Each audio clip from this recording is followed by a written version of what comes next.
Les critères qui ont orienté mon choix sur matériel, le premier c'était la facilité d'utilisation. Quelques clics permettent d'activer la caméra.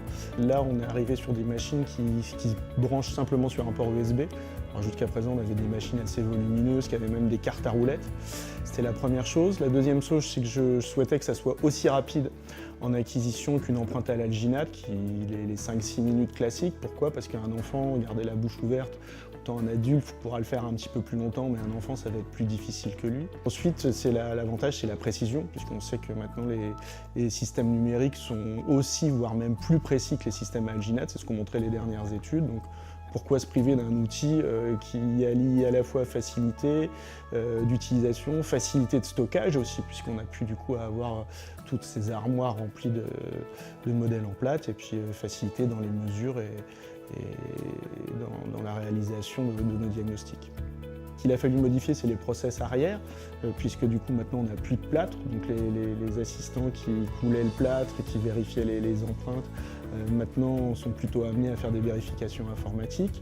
Il a fallu reconstruire les relations avec les laboratoires, puisque maintenant on est en transmission numérique. Et puis l'avantage par contre, c'est que ça a été un gain de temps de laboratoire qu'on a pu reporter sur la clinique, c'est-à-dire sur l'accueil des patients par les assistants qui ont plus maintenant de temps à leur consacrer et à consacrer aux parents aussi pour expliquer les choses. Et donc ça a été un deuxième aspect positif de cette technologie. Maintenant, on utilise ce système d'empreinte quasiment pour tous les types de traitements, puisqu'on les utilise à la place des modèles d'études, donc ce qui va nous permettre de faire le diagnostic. On les utilise pour la réévaluation aussi. On est un petit peu plus limité pour certains process de laboratoire, parce qu'on sait que les imprimantes 3D, des fois, ne vont pas suivre sur tous les systèmes.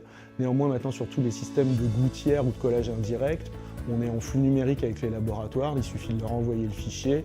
On a en retour la validation du fichier, donc nous on peut prévoir nos setups et ensuite commander le matériel qui correspond au traitement du patient, que ce soit, comme je disais, soit des gouttières, soit des collages indirects.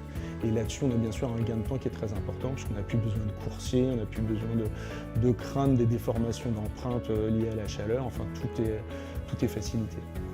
Le retour des patients, depuis qu'on utilise la caméra, est très bon parce que pour eux, c'est devenu une étape ludique. Avant, c'était une étape obligatoire qui redoutait un peu. Maintenant, c'est une étape ludique. Ils voient en temps réel apparaître leurs dents sur l'écran. Ensuite, s'ils veulent, on peut même les laisser jouer un petit peu avec le modèle. Et nous, bien sûr, découvrir pendant ce temps-là des perspectives qu'on ne connaissait pas. On ne savait pas voir à l'intérieur de la bouche d'un patient. De par la partie linguale, on ne savait pas l'aborder, maintenant on peut la voir et on peut la montrer aussi aux patients pour expliquer les pans fonctionnels, comment ils peuvent être atteints, contrairement aux pans esthétiques qu'on va plus voir quand on est en vestibulaire. C'est aussi une image du cabinet qui s'inscrit dans l'évolution sociétale.